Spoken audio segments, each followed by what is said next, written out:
como estoy cortando esta papa, y a cada pedacito de estos le asignamos una superficie que es la envolvente y un elemento de volumen. Entonces, el flujo total es la suma de todos los flujos, acá está, y para poder calcular multiplico y divido la expresión por delta de BI, que es el volumen iésimo de una de los cubitos. Entonces, esto que me queda acá es la definición de... Esto que me queda acá es la definición de la divergencia. Esto es su definición. Pero estoy tomando el límite en que el número de cubos tienda a infinito y el volumen de estos cubitos tienda a ser cero. Entonces, en ese límite, esto que tengo acá, esto es la divergencia. La divergencia pasa a ser esta. Esta sumatoria pasa a ser una integral y este diferencial del elemento de volumen, el incremento de volumen pasa a ser un diferencial de volumen. Entonces decíamos la reunión pasada que el concepto equivalente a este es que la integral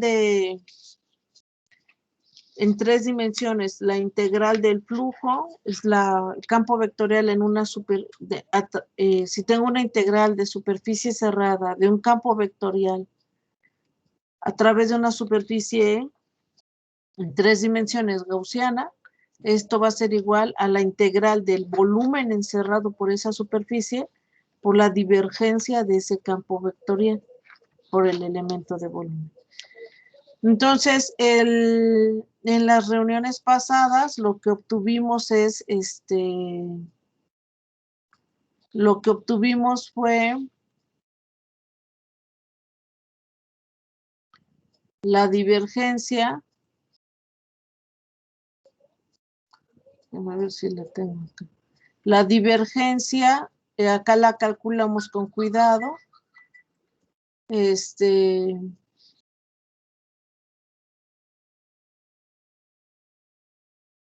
Esta le hicimos la reunión 33 y tiene esta expresión. Entonces, cuando uno la ve, no, bueno, pues pareciera una cuenta, ¿no? Acá está.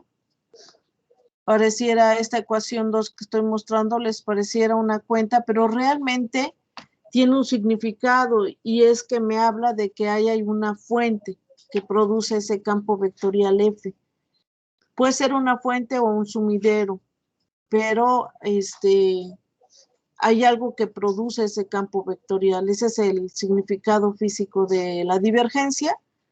Y el teorema de Gauss me dice, bueno, tú vas a pasar una integral de superficie por una integral de volumen. Me ayuda a cambiar de una integral de superficie a una integral de volumen. Sí, eso es en lo que me dice. Entonces, esto lo vimos en la reunión pasada. Ahora decíamos, me voy a fijar en el teorema de Stokes.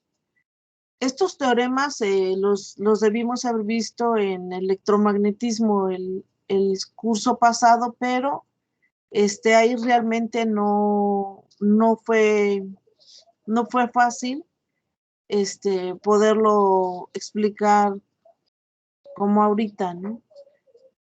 Entonces, para el teorema de Stokes, decimos, tenemos una superficie en 3 dimensiones, es muy parecido al concepto, esto está explicado en el Berkeley de electricidad y magnetismo, es una cosa intuitiva, tomamos la superficie en 3 dimensiones como está naranja y la cortamos a la mitad.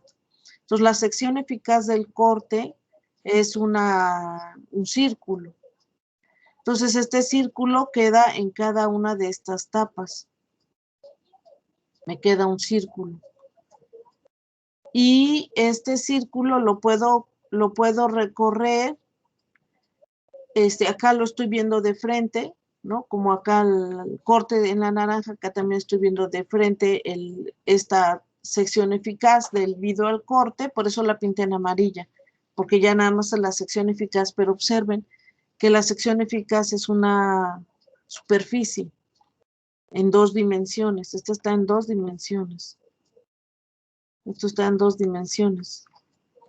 Entonces, decimos, el teorema de Stokes está asociado a esta gamma, y gamma es la integral de contorno cerrado de este campo vectorial, producto escalar con el elemento de longitud.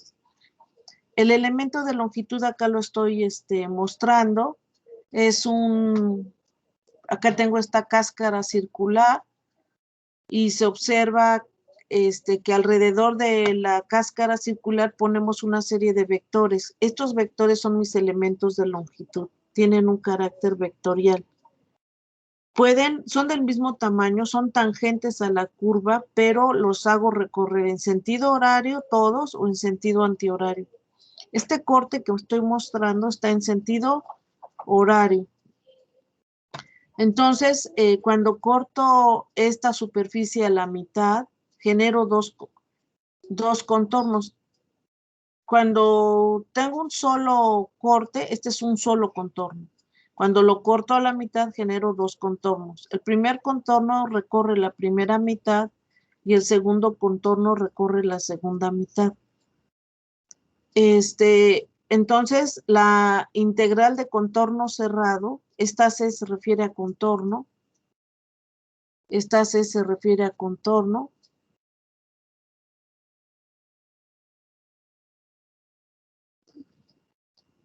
y este símbolo se refiere a contorno cerrado, como un anillo cerrado, y este de él es el elemento de longitud. Es el elemento de longitud. Sí, de esa manera. Entonces, cuando lo descompongo en 2 tramos, tengo una integral de contorno cerrado para la trayectoria 1 y una integral de contorno cerrado para la trayectoria 2. Entonces, acá podemos decir que puede haber otra manera de hacer este recorrido y es en sentido, por ejemplo, antihorario. Puedo decidir recorrer en sentido horario o en sentido antihorario. Por ejemplo, acá si recorro en sentido horario, si decido que el recorrido ocurre en sentido horario, eso lo deciden ustedes cuando resuelven el problema. Si deciden hacer el recorrido en sentido horario, entonces debo de pintar mis vectores tangentes a esta curva. Y justo cuando llega acá se bifurca en 2 tramos. Sería un nodo, se bifurca en 2 tramos. Cada uno de estos elementos es un elemento de longitud, son vectores. Pero cuando llego al punto de abajo, este elemento de longitud dio la vuelta, ¿verdad? Debe ser tangente. Son diferenciales, son muy chiquititos. Pero justo cuando llego a este punto, solo puede seguir dando la vuelta en sentido horario y el contorno que viene en esta dirección ahora sigue bajando. Y acá se encuentran. Y sigo recorriendo. Entonces, quiere decir que si ustedes deciden hacer el recorrido de una de las superficies en una dirección, horario o antihorario, todas las demás superficies se van a recorrer de manera semejante. ¿Sí? O sea, no, una vez que ustedes deciden de qué manera hacen el recorrido, para todos los elementos de superficie, se hace el recorrido en la misma dirección. ¿Sí? Entonces, por ejemplo, acá si ahora lo corto no sé por qué generé 2. Si ahora lo corto, acá está, el recorrido, acá estoy haciendo el recorrido de los vectores, justo en el nodo se va en la dirección horario y hacia abajo. Cuando recorremos en sentido horario, decimos que el contorno es negativo. Acá está. Y cuando recorremos el sentido antihorario, decimos que es positivo. Esa es la notación, nada más. Pero como ustedes lo trabajen, está bien, hacemos lo mismo. Ahora nuevamente tomamos este contorno cerrado, que era la sección eficaz del corte, ¿sí? Digamos, de esta naranja, su sección eficaz, cuando la cortamos, esta sección eficaz la seguimos dividiendo en pedazos. Acá la estoy dividiendo, pero esta superficie está también en 2 dimensiones. También esta está en 2 dimensiones. Están en 2 dimensiones. Por ejemplo, cuando la divido en 4 tramos, tengo 4 superficies, pero estas superficies son planas, ¿no? Son como si agarraran una moneda y la cortan en 4, una galleta y la cortan en 4. Entonces, la integral de contorno cerrado se descompone en 4 integrales de contorno. Contorno 1, contorno 2, contorno 3 y contorno 4. Acá el 1 debe ser chiquito, pero la verdad no supe cómo hacerlo pequeño. Esto es 2, esto es 3 y esto es 4. ¿Sí?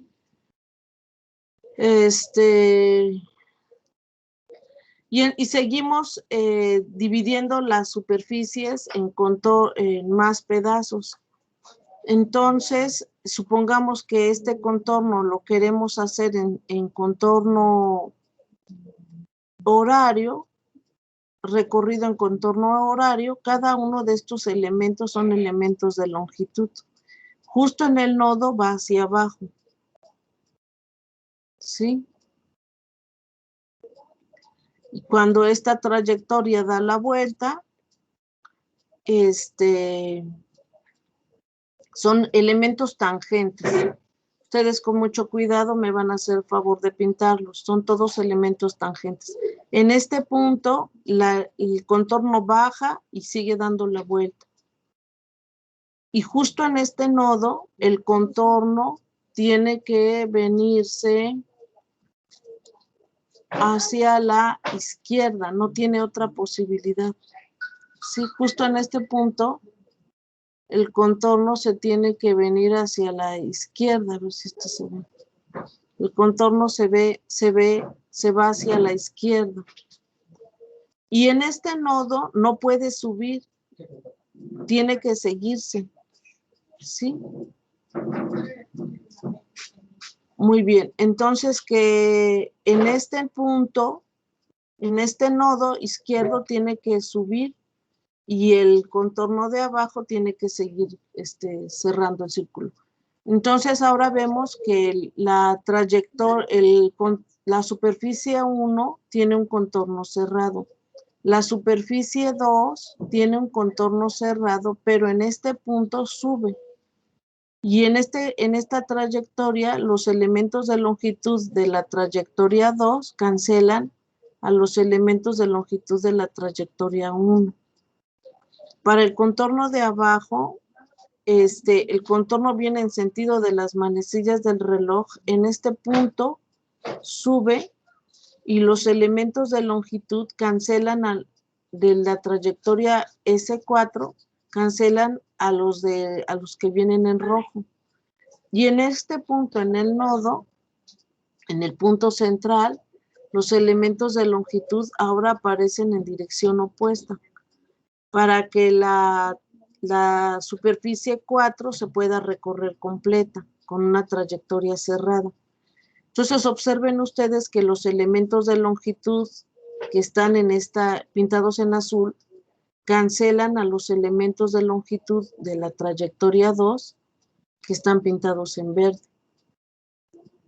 Y finalmente, y lo mismo ocurre en esta interfase, los elementos de longitud que suben cancelan a los elementos de longitud de la trayectoria 3 que bajan, que están pintados en rojo.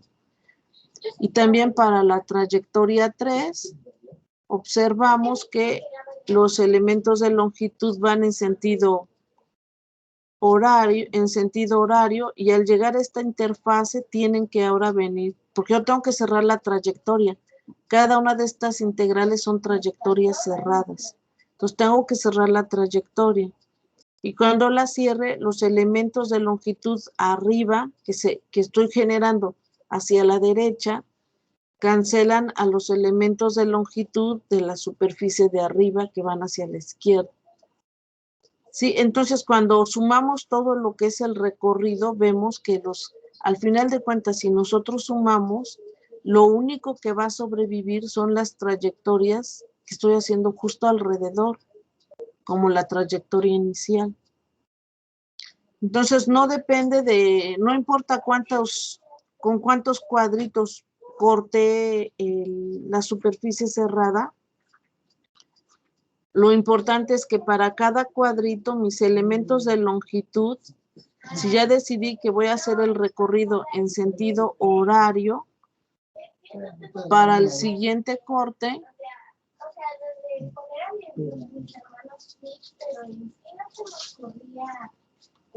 vean, estos elementos de longitud cancelan.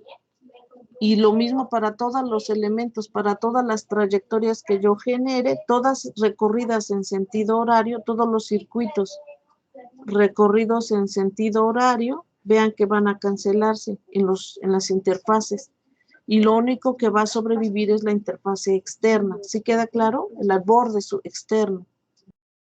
Entonces, la integral de contorno cerrado la voy a dividir la voy a contar desde 1, 2, 3 hasta n, como una suma que va desde igual de 1 hasta n, la integral de contorno cerrado, CI, f.dl, cuídate mucho, dli.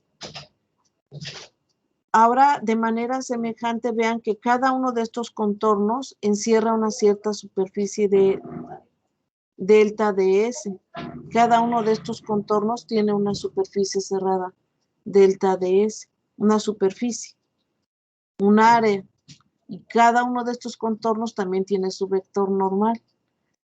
Entonces, voy a multiplicar esta expresión por delta DSI. Acá no es, esta no es vectorial, esta es escalar. Este es un escalar. Y esta también es escalar. Hay que quitarle los negritos. Entonces, la integral de contorno cerrado para el cubito iésimo. Este es el iésimo. La integral de contorno cerrado para el cuadrito iésimo, sobre el área de este cubito. Este es el área. Eso me define el rotacional. Esto es la definición del rotacional. Acá está. En la medida que el número de cuadritos se haga muy grande y el área de cada uno de ellos tiende a 0, esta sumatoria pasa a ser una integral. Y delta SI pasa a ser un elemento de superficie. Ahí está. ¿Sí? Y este es el concepto de rotacional. Me dice que la integral de contorno cerrado, si digo contorno cerrado, queda claro que está en 2 dimensiones, es igual a la integral de la superficie encerrada por ese contorno, del rotacional de ese campo vectorial. Ahora, el rotacional es un vector. Este rotacional tiene que ver con algo que está girando, ¿no? Son estos circuitos que estoy generando a la hora de hacer los recorridos. ¿Sí lo ven? Algo que está dando vueltas. Entonces, el rotacional se refiere a algo que da vueltas, ¿sí? Pero esto es una cosa vectorial. Entonces, del lado izquierdo yo tengo un escalar. Entonces, del lado derecho debo tener un escalar. ¿Cómo le hago? Tomando el producto escalar con este elemento de superficie. ¿Sí? Estos elementos de superficie, si yo viera uno de estos cubitos de lado, vería que su vector normal, depende en qué sentido hice el recorrido, pero va, por ejemplo, en este caso, hacia arriba. Y si el recorrido lo hago en sentido antihorario, el elemento de superficie va para abajo. ¿Estamos de acuerdo, chicos? Entonces, el teorema de Stokes me mapea integrales de contorno cerrado en 2 dimensiones a integrales de superficie. Pero esta es la superficie encerrada por el contorno, es decir, esta superficie está en 2 dimensiones también. No es una superficie cerrada, está en 2 dimensiones, como el área de un círculo, ¿sí? Muy bien, voy a parar la grabación para que tengan tiempo para anotar esta diapositiva. No sé si tengan alguna duda.